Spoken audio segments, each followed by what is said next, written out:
Friends, అందరికీ నమస్కారం. Friends, దేశమంతా షాక్. కోర్టు ఒక అద్భుతమైన తీర్పు అయితే ఇచ్చింది. సో దానికి సంబంధించిన వివరాలు తెలుసుకుందాం. వీడియో పూర్తిగా చూడండి. అలాగే తప్పకుండా ఒక లైక్ చేసి ఛానల్ని సబ్స్క్రైబ్ చేసుకోండి. ఇంక వివరాల్లోకి వెళ్ళిపోదాం. వైద్య నిర్లక్ష్యం కారణంగా మహిళ మృతి చెందిన ఘటనలో కర్ణాటకలో సంచలన తీర్పు అయితే వెల్లడైంది. ఇప్పుడు ఈ తీర్పు దేశవ్యాప్తంగా చర్చనీయాంశం అవుతోంది.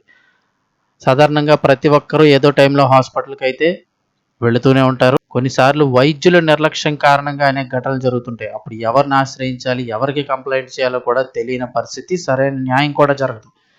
అలాగే ఇప్పుడు వైద్య నిర్లక్ష్యం కారణంగా మహిళ మృతి చెందిన ఘటనలో ఒక తీర్పు ఇప్పుడు సంచలనమైంది.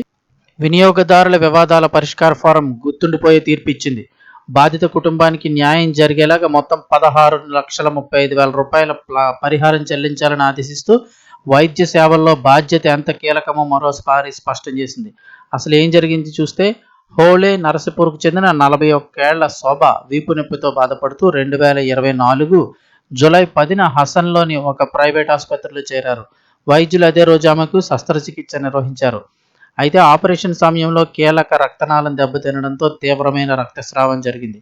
శస్త్రచికిత్స జరిగిన వెంటనే తగిన వైద్య సహాయం అందించాల్సిన సమయంలో నిర్లక్ష్యం జరిగిందని ఆరోపణలు అయితే వెల్లువెత్తాయి.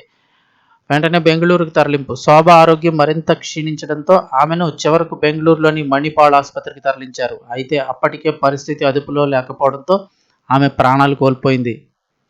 ఈ ఘటన కుటుంబాన్ని తీవ్ర విషాదంలో ముంచేసింది. ఈ నేపథ్యంలో మృతులారి భర్త రామచంద్ర 2024 ఆగస్టు 30న జిల్లా వినియోగదారుల ఫోరాన్ని ఆశ్రయిస్తూ 50 లక్షల నష్టపరిహారాన్ని కోరుతూ ఫిర్యాదు దాఖలు చేశారు.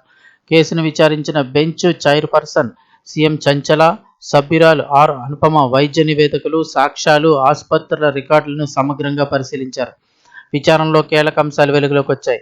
ఆపరేషన్ హడావుడిగా నిర్వహించడమే కాకుండా అవసరమైన ప్రాథమిక వైద్య ప్రమాణాలు కూడా పూర్తిగా పాటించలేదని ఫోరం గుర్తించింది. అంతేకాకుండా రక్తస్రావం వంటి అత్యవసర పరిస్థితుల్లో తక్షణ చర్యలు తీసుకోవడంలో కూడా ఆలస్యం జరిగినట్లు స్పష్టమైంది.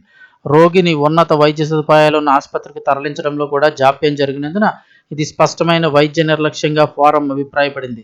ఈ నేపథ్యంలో యునైటెడ్ ఇండియా ఇన్సూరెన్స్ కంపెనీ 2,45,000, సంబంధిత ప్రైవేట్ ఆసుపత్రి డైరెక్టర్ మరియు వైద్యుడు కలిపి 13,40,189 రూపాయల మొత్తాన్ని పరిహారంగా చెల్లించాలని ఫోరం ఆదేశించింది.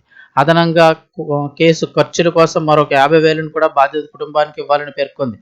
ఈ మొత్తాన్ని కూడా 45 రోజుల్లోగా చెల్లించాలని స్పష్టం చేసిన ఫోరం, గడువు లోపల గనుక ఈ మొత్తం చెల్లించకపోతే మళ్ళీ ఈ మొత్తం పరిహారంపై 10% వడ్డీతో కలిపి చెల్లించాల్సి ఉంటుంది. సంవత్సరానికి 10% కలుపుతారు. అలాగే భవిష్యత్తులో కూడా ఇలాంటి ఘటనలు పునరావృతం కాకుండా ఆసుపత్రులన్నీ ప్రామాణిక వైద్య విధానాలను ఖచ్చితంగా పాటించాలని సూచించింది. ఈ తీర్పు వైద్య సేవల్లో నాణ్యత, జాగ్రత్తలు ఎంత ముఖ్యమో మళ్ళీ గుర్తు చేస్తోంది. రోగుల ప్రాణాలకు సంబంధించిన విషయాల్లో చిన్నపాటి నిర్లక్ష్యాన్ని కూడా తీవ్రమైన పరిణామాలకు దారితీస్తుంది. వైద్యులు అత్యంత జాగ్రత్తగా వ్యవహరించాల్సిన అవసరం ఉందని నిపుణులు అయితే పేర్కొంటున్నారు. ఈ తీర్పుపై మీ అభిప్రాయాన్ని కూడా కామెంట్ సెక్షన్లో తెలియజేయండి.